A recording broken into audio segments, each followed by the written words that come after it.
아무런 정보가 없던 그 아브라함, 도대체 왜 하나님이 부르셨는지를 모르는 그 아브라함에게 하나님 나타나셔서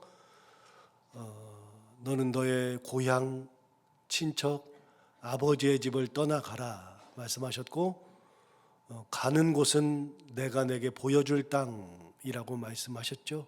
하나부터 열까지 이해가 되는 말씀이 하나도 없었습니다. 그러나 하나님이 그렇게 말씀하신 거죠. 그 말씀을 하시면서 하나님께서 2절, 3절에서 약속을 해주시는 게 있습니다. 하나님께서 아브라함을 부르시는 소명 가운데 약속을 하시는 것 중에 하나가 2절에 먼저 보시면, 내가 너로 큰 민족을 이루고 내게 복을 주어 내 이름을 창대하게 하리니 너는 복이 될지라. 그래서 아브라함을 부르신 다음에 하나님의 약속은 뭐냐면, 내가 너로 큰 민족을 이루게 해주겠다. 아브라함이 나이가 지금 75세거든요. 그런데 생각해 보면 우리 11장 마지막에서 데라의 족보를 본 적이 있는데, 데라가 아들을 셋을 낳았죠. 아브람과 나홀과 하란 셋을 낳았는데, 하란은 막내지만 이미 롯을 낳았고, 그리고 롯은 하란의 아들이고, 그리고 두 번째 아들인 나홀에게 결혼해서 시집갔던 딸이 하란의 딸인 밀가였고, 또 성경에 하란의 딸 중에 하나가 이스가, 그래서 이스가의 아버지라고 되어 있죠. 그래서 하란은 미리 하란에 가기 전에 갈대아 우르에서 죽었는데, 그렇게 갈대아 우르에서 죽기 전에 이미 자식을 셋을 낳았었죠. 롯과 밀가와 이스가를 낳을 정도가 되었는데, 첫째 아들이었던 아브람만큼은 자식이 없었죠. 그리고 75세가 된 겁니다. 그때 하나님의 부르심이 있어서 떠날 때 나이가 4절에 나온다 그랬잖아요. 4절에 보면 75세였더라 라고 되어 있잖아요. 75세가 될 때까지 자식이 없었습니다. 그래서 아무 자식이라고 하는 것을 구경도 못 해봤는데, 하나님께서 너로 큰 민족을 이루게 해주겠다 약속하셨죠. 이미 1절에서 친척 고향 아버지 집을 떠나라 이렇게 말씀하시는 것도 이해가 안 되고, 내가 내게 보여줄 땅으로 가라 하는 것도 이해가 안 되지만, 자기 셋째 동생은 미리 죽었으면, 일찌감치 죽었음에도 불구하고 자식들이 있었는데, 자기는 75세가 되도록 자식이 없는데, 아직 자식 없는 자기에게 하나님께서 너로 큰 민족을 이루게 해주겠다고 말씀을 하시는 것도 사실은 이해가 되지 않습니다. 그런데 그렇게 민족을 이루게 해주겠다고 말씀하셨습니다. 사실 이 아브라함이 약속을 듣고 큰 민족을 이룰 것 같지만, 아브라함이 낳은 아들은 이삭이 전부입니다. 그러나 하나님께서 이렇게 큰 민족을 이루게 해주겠다고 하는 그 약속은 이스라엘 백성들이 출애굽할 때, 애굽에서 종살이가 끝났을 때에 그것이 다 이루어지는 겁니다. 그러면 몇 년 지납니까? 최소 500년 지나야지 큰 민족을 이루는 거죠. 하나님의 약속은 500년이 지나야 이루어질 만한 약속인데, 하나님은 뭘 보고 있냐면, 아브라함은 당장 나는 자식이 없어요. 내 셋째 동생은 일찍 죽었어도 자식인데 나는 자식이 없는 거, 그래서 당장 자식이 없고 앞에만 보고 있고, 내 나이가 75살이고 나는 할 수 있는 게 아무것도 없는 그런 나이여서 나는 앞만 보고 있는데, 하나님은 뭘 보고 계셔요? 500년 후를 보고 계셔요. 하나님이 보시는 것과 인간이 보는 것은 다른 거죠. 하나님은 이미 아브라함을 보면서 딱 보이는 게 아브라함이 보이는 게 아니라, 500년이 지나면 200만 명이 되는 것을 아브라함의 뒤에 보고 있는 거예요. 쫙. 굉장히 큰 민족을 이룬 거죠. 우리는 안 보이는데 하나님은 보고 계시는 거거든요. 그래서 신앙은 뭐냐면 내 눈으로 내 앞을 보는 게 신앙이 아니라 하나님의 눈으로 내 앞에 있는 것은 당장 아무것도 없어도 하나님의 눈으로 가지면, 눈을 보면 저 500년 뒤에 큰 민족을 이루고 있는 것이 보이는 것이 신앙이에요. 말도 안 되는 것 같지만 하나님이 그런 약속을 하신단 말이죠. 너로 큰 민족을 이루게 해주겠다. 그 약속을 받는 겁니다. 그리고 뭐라고 말씀하셨냐면 2절 계속해서 보시면 내게 복을 주어 내 이름을 창대하게 하리니 너는 복이 될지라. 여러분, 복을 준다 그랬는데 복 주는 얘기는 이미 창세기에서 얼마나 굉장히 많이 했죠. 창조 섭리에는 기본적으로 하나님께서 인간에게 복 주는 것이 들어있다 그랬잖아요. 인간을 만드실 때 하나님께서 복을 주어서 복된 존재로 만들어 주시는 것이 하나님의 뜻이죠. 그게 창조 섭리죠. 그리고 창조 섭리의 또 하나는 생육하고 번성하는 거라고 말씀드렸잖아요. 그런데 아브라함이 누구냐면, 자, 다시 창세기를 둘로 딱 나누면 1장부터 11장까지, 그리고 12장부터 50장까지, 1장부터 11장까지와 12장부터 50장은 완전히 다른 겁니다. 창세기에 붙어 있으니까 그냥 창세기라고 그러지만 완전히 다른 겁니다. 1장부터 11장까지는 어떤 역사를 얘기하냐면 원역사라고 그랬잖아요. 근원 원자. 그래서 우리 이 세상의 역사를 얘기하는 겁니다. 세계의 역사. 하나님이 천지를 만드시고 이스라엘을 만드신 게 아니라 하나님이 천지를 만드셨잖아요. 그 아담은 이스라엘의 조상이 아니라 우리 모두의 조상이잖아요. 그 천지 창조부터 시작해서 이 세상의 모든 근원이 되는 역사가 1장부터 11장까지이고 12장에 들어서면서 아브라함이 믿음의 조상이 되면서 이스라엘이라는 나라의 첫 번째 믿음의 조상이 되는 거니까 이스라엘이라는 나라가 시작되는 그 시발점이 아브라함이니까요. 완전히 다른 겁니다. 아담과 아브라함은 굉장히 우리가 그런 비교 안 하지만 비교가 딱 되는 겁니다. 아담은 전 세계, 천지 창조했을 때 전 세계의 조상, 아브라함은 이스라엘의 조상. 그래서 완전히 다른 겁니다. 12장부터는, 지금 부르는 12장부터는 완전히 다른 건데, 그렇게 12장에서 하나님께서 이스라엘이라는 나라를 만드실 때 아브라함은 생각도 못했어요. 내가 이스라엘이라는 나라의 조상이 될 거다 생각한 적이 없어요. 근데 하나님께서 다 떠나게 하시잖아요. 떠나게 하시고 떠나가요. 떠나간 다음에 하나님께서 주신 말씀이 큰 민족을 이루게 해주겠다라고 말씀하셨는데 이것도 모르겠어요. 그런데 하나님은 전 인류의 역사 속에서 이스라엘의 역사를 이미 계획하시고 그 가운데 아브라함을 부르시는 거예요. 그리고 천지 창조 때 하나님께서 복을 주어서 창조의 섭리를 말씀하셨는데 이스라엘이라는 나라를 만들면서 아브라함에게 뭐부터 주셔요? 내게 복을 주겠다. 그래서 복을 주는 것으로 시작합니다. 내게 복을 주어 내 이름을 창대하게 할지니 너는 복이 될지라 라고 이야기했습니다. 그래서 천지창조와 똑같이 이스라엘 역사의 시작도 복으로 시작하는 겁니다. 하나님께서 이미 그걸 계획하신 겁니다. 그리고 아브라함의 이름을 창대하게 해서 아브라함 네가 복이 되겠다 말씀하셨죠. 그런데 여러분, 옛날 성경은, 지금 성경은 이제 개역 개정판이지만 이 바로 앞에 성경은 개역 한글판인데요. 개역 한글판에서는 이 부분을 뭐라고 번역했냐면 너는 복의 근원이 될지라 라고 이야기했었습니다. 뭐라고 번역해든 큰 문제는 없을 것 같은데 복의 근원이 되는 거하고 복이 되는 것은 좀 다른 겁니다. 그러니까 복이 있는데 거기 내가 뿌리가 되는 거거든요. 복의 뿌리가 굉장히 중요한 번역이라고 생각해요. 그런데 복이 된다는 것은 아브라함 자체가 그냥 복이에요. 아브라함이 복이에요. 그래서 아브라함을 만나면 복이고 아브라함과 같이 있으면 복이고 아브라함과 같이 교제하면 복이고 아브라함이 가는 곳이 복이고 아브라함은 모든 곳에 복된 존재거든요. 복이거든요.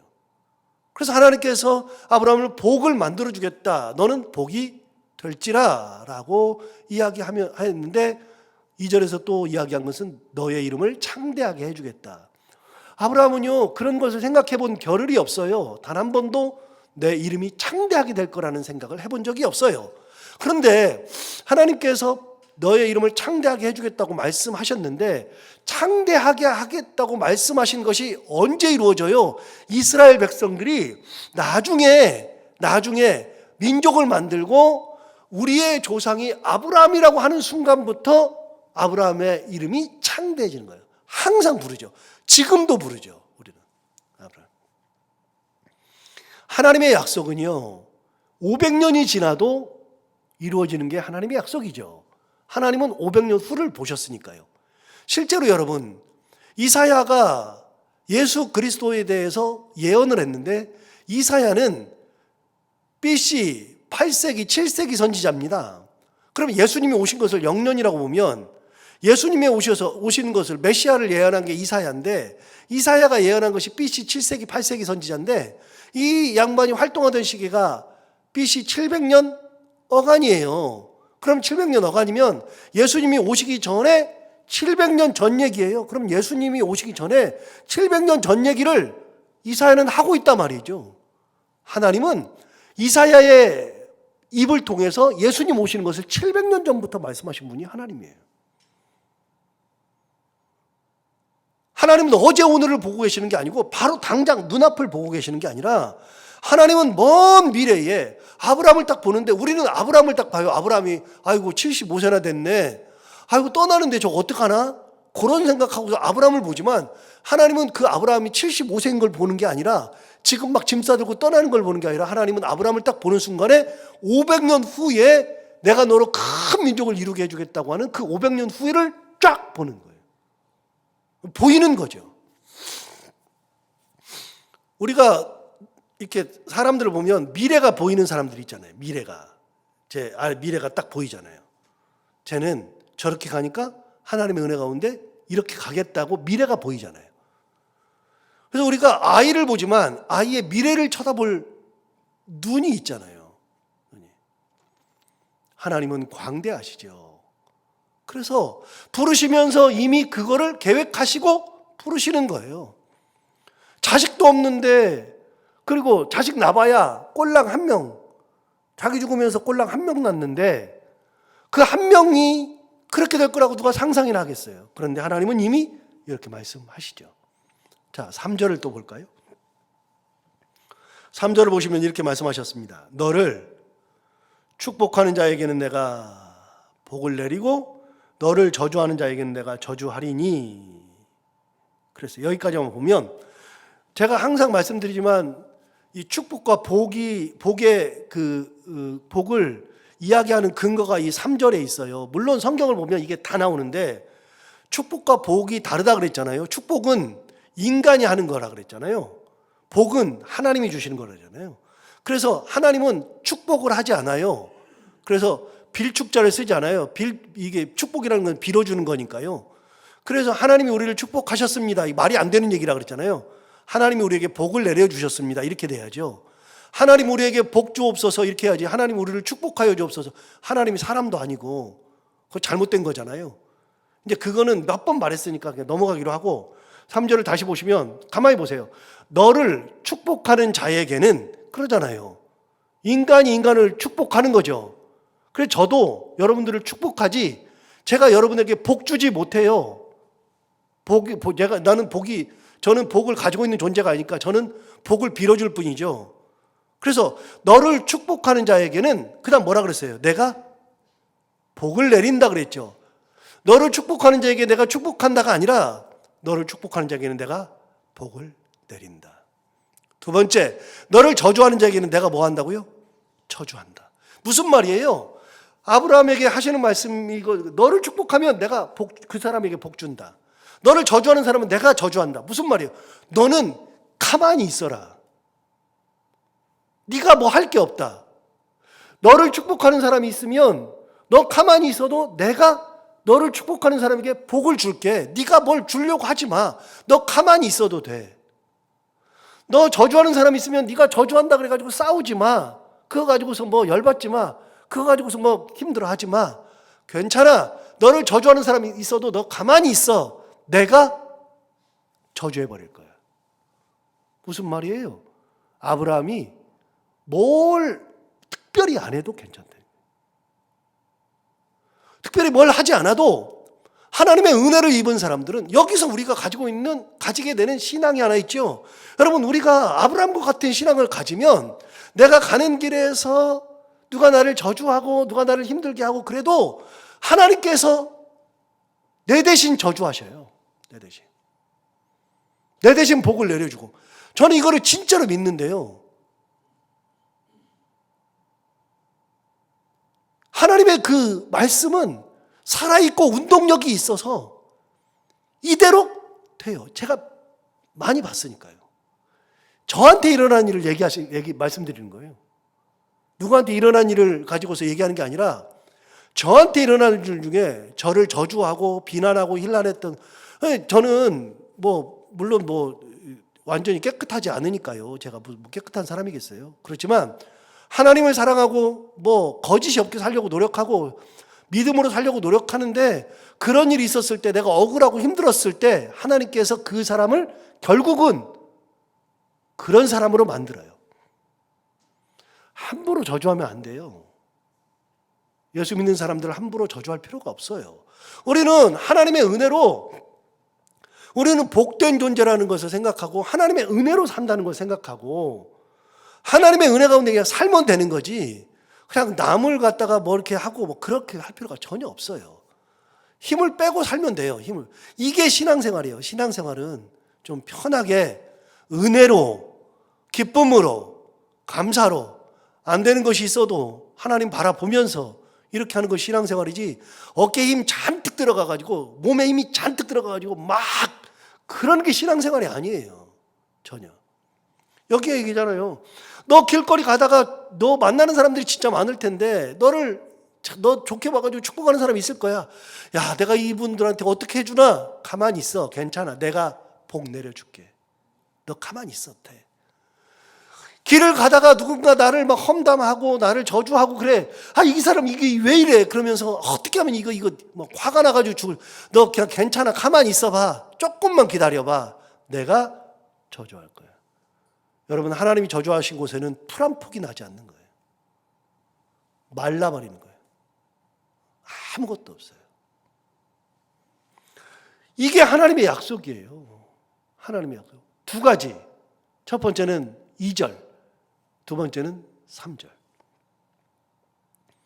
하나님이 그를 사지로 몰아넣는 것 같잖아요. 너는 너의 고향과 친척과 아버지의 집을 떠나 내가 내게 보여줄 땅으로 가라. 막 사지로 보내는 것 같잖아요. 그런데 하나님이 그러지만 그에게서 이미 뭘 보고 있느냐? 큰 민족을 보고 계시고, 너는 복이고 네가 가는 길에서 만나는 사람이 누구든지 복된 존재면 내가 복으로 갚아주고 저주하는 자면 내가 저주해서 풀 한 폭이 나지 않게 하겠다. 그렇게 말씀하시는 거죠. 3절 뒤쪽을 볼까요? 땅의 모든 족속이 너로 말미암아 복을 얻을 것이라 하신지라. 또 복 얘기가 또 나오죠. 여러분, 복인 존재, 아브라함이 복이라 그랬어요. 너는 복이 된다 그랬어요. 여러분, 복이 되면 그 복이 들어가서 복이 되는 거예요. 저는 옛날에 우리 어머님들 솜씨가 너무 좋아가지고 아내랑 결혼했는데 아내랑 살 때 이렇게 음식을 할 때 너무 힘들었어요. 그런데 가만히 보니까 우리 엄마가 한 거는 다 미원 써가지고 한 거거든요. 조미료 써가지고 한 건데 거기에 길들여져 있어가지고 아내는 그런 걸 전혀 안 쓰니까 맛이 그렇잖아요. 천연 조미료라 써야 되고 멸치 갈아서 써야 되고 이러니까 맛이 안 나요. 그러니까 엄마 맛이 안 나니까 우리 엄마 맛이 안 난다 그랬는데 지금 생각해 보니까 우리 엄마는 할 때마다 미원을 요만큼씩 넣었거든요. 옛날에 미원 넣었잖아요. 그런데 놀랍지 않아요? 요즘도요, 맛이 안 나잖아요. 미원 넣으면은 그냥 조미료 넣으면 그냥 돼요. 미원 쓰는 사람 별로 없으니까요. 맛이 별로 안 난다 그러면 라면 스프를 딱 넣으면 그냥 기가 막혀. 그 김치찌개 끓일 때 라면 스프 딱 넣으면 그냥 엄청 맛있어져요. 제가 이거 알았어요. 여러분, 제가 무슨 얘기 하려고 하는지 아시죠? 여러분, 모든 곳에 미원만 들어가면 미원 맛이 나는 거예요. 그냥 그 맛이 나는 거예요. 그 맛이. 라면 스프 넣으면 라면 스프 맛이 나는 거예요. 제가 오늘 아침에도 오기 전에 30분 전에 출근해가지고서 오늘 새벽 설교한 거 이렇게 쭉 이렇게 보면서 다시 한번 성경 보고 또 이렇게 외우고 이렇게 했는데, 그거 하면서 제가 항상 출근하면 물을 한 컵 마시는데요. 여름에는 찬물 마시고 겨울에는 이렇게 미지근하게 마시는데, 찬물을 조금 하고 따뜻한 물을 많이 해요. 여러분, 따뜻한 물이 들어가면 따뜻해지는 거예요. 차가운 물이 들어가면 차가워지는 거고. 무슨 말이에요? 여러분, 우리가 신앙생활하면서 하나님의 은혜를 머금고 있는 사람이면 내가 들어가는 그 단체가 정말로 혼탁하고 더러운 물이고 5급수고 그러는데 나는 1급수라고 생각해봐요. 그러면 내가 거기 가서 내가 가지고 있는 역량만큼은 이 5급수를 1급수를 못 만들어도 5급수에서 4급수는 만들 수 있잖아요. 복이 들어가면 복이 거기에 들어가는 거니까. 땅의 모든 사람이 너로 말미암아 복을 받는다. 예수 믿는 우리가 가는 곳마다 하나님의 은혜가 그곳에 임하니까 복이 임한다, 그 말이에요. 대단한 거잖아요. 하나님께서 주신 말씀이. 아브라함이 가는 곳마다 너는 거기 가면 모든 족속이 너로 말미암아 복을 얻을 것이라. 여러분, 예수 잘 믿는 며느리가 들어오면 그 가정이 복된 가정 되는 거예요. 예수 잘 믿는 사람 만나면 사람이 달라지는 거예요. 그래서 내가 예수 잘 믿는 사람이 돼서 그곳에 복을 주는 거죠. 복을 주는 거. 아브라함은 그런 존재가 된 거예요. 여러분, 75세니까 뭐 할아버지고 뭐 그런 거 다 그만두고요. 하나님은 이미 계획이 다 있어요. 아브라함에 대한 계획이 다 있어요. 그렇게 할 계획이. 자, 4절 볼까요? 4절 보시면 이에 아브라함이 여호와의 말씀을 따라 갔고. 이해라고 하는 단어는 굉장히 중요하니까 볼펜 가져왔으면 이해에다 동그라미를 해야 돼요. 이해가 뭐예요? 이해는 말씀을 하셨는데 거기에 대한 반응이 이해죠. 이해가 뭐예요? 내 생각을 접었다, 그 말이에요. 내가 생각하고서 하나님, 나 75세인데 나 75 먹었어요. 하나님, 내가 여기서 75세 어딜 가요? 아니 뭐 나한테 보여줄 땅이 뭐예요? 보여주는 땅, 거기로 가라 그러면 내가 다시 갈대아 우르러 가라 그러면 내가 가겠지만은 보여줄 땅이 어딘데요? 하나님, 말할 수 있잖아요. 하나님, 이 가족들을 내가 다 이끌고 어떻게 가요? 말할 수 있잖아요. 하나님하고 막 얘기하다가 알았어요. 그게 아니고 하나님 말씀하시니 이에 아브라함이 하나님의 말씀을 따라 갔고 내 생각을 접었다. 왜요? 하나님의 말씀이 먼저니까. 순종의 신앙을 가지고 있잖아요. 여러분, 지난번에 봤어요. 지난번에 히브리서 11장에서 봤잖아요. 아브라함이 하나님의 말씀할 때 순종함으로 따라간 거예요. 순종. 아브라함의 믿음은 순종의 믿음이에요. 뭐가 보여서 따라가는 게 아니라 그분을 믿으니까 따라가는 거예요. 믿으니까. 뭐 보여요? 아무것도 안 보이죠? 안 보이는데 분명히 믿어요. 하나님은 분명히 계획하셨다. 믿음 가지고 가는 거죠. 순종의 믿음으로. 그래서 이해가 중요한 거예요. 아브라함이. 믿음에 있어서. 그래서 12장 4절은 이해라고 하는 단어로 다 설명이 됩니다. 이해. 아브라함이 여호와의 말씀을 따라 갔고. 자, 5절 볼까요? 아브라함이 그의 아내 사레와 조카 롯과, 그러니까 아내와 조카를 데리고 간 거예요. 하란의 아들이었던 롯을 데리고 간 거죠. 셋째 동생. 아브라함이 그의 아내 사레와 조카 롯과, 그 다음에 하란에서 모은 모든 소유, 얻은 사람들, 자기 종들이겠죠. 얻은 사람들을 이끌고 가나안 땅으로 가려고 떠나서 마침내 가나안 땅에 들어갔더라. 여기서는 중요한 단어가 마침내예요. 마침내. 4절에서 중요한 단어는 이해고요. 5절에서 중요한 단어는 마침내예요. 말씀을 따라 갔더니 가나안 땅으로 가려고 가요. 가는데 어디로 가는지 몰라. 그냥 가나안 땅인 것만 같아. 근데 가는데 여러분 놀랍게도 가다 보니 마침내 간 거예요. 여러분 믿음을 따라서 가면은 때가 언젠지는 몰라요. 그때를 내가 정하는 게 아니니까. 우리는 때를 정할 수 있는 능력이 없어요. 하나님의 말씀을 따라서 그냥 가는 거죠. 그럼 때는 내가 정하지 않지만 하나님께서 그 때를 정하시는 날이 와요. 그 날이 마침내 오는 거예요. 그 땅으로 가요. 그 땅으로 언제 갈지 몰라요.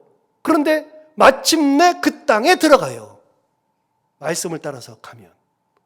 그래서 순종의 믿음이 굉장히 중요한 거죠. 7절 볼까요? 여호와께서 아브라함에게 나타나 이르시되 그랬어요. 가나안에 갔더니 하나님께서 나타났어요. 하나님께서. 두 번째 약속을 주셔요. 가나안 땅에서 주셔요. 내가 이 땅을 내 자손에게 주리라. 그래서 아브라함에게 주신 약속이 기본적으로 두 가지입니다. 하나는 큰 민족을 이루게 하겠다. 두 번째는 땅을 주겠다. 근데 땅은 언제 말씀하셨냐? 가나안 땅에 들어가서 이 땅 줄게.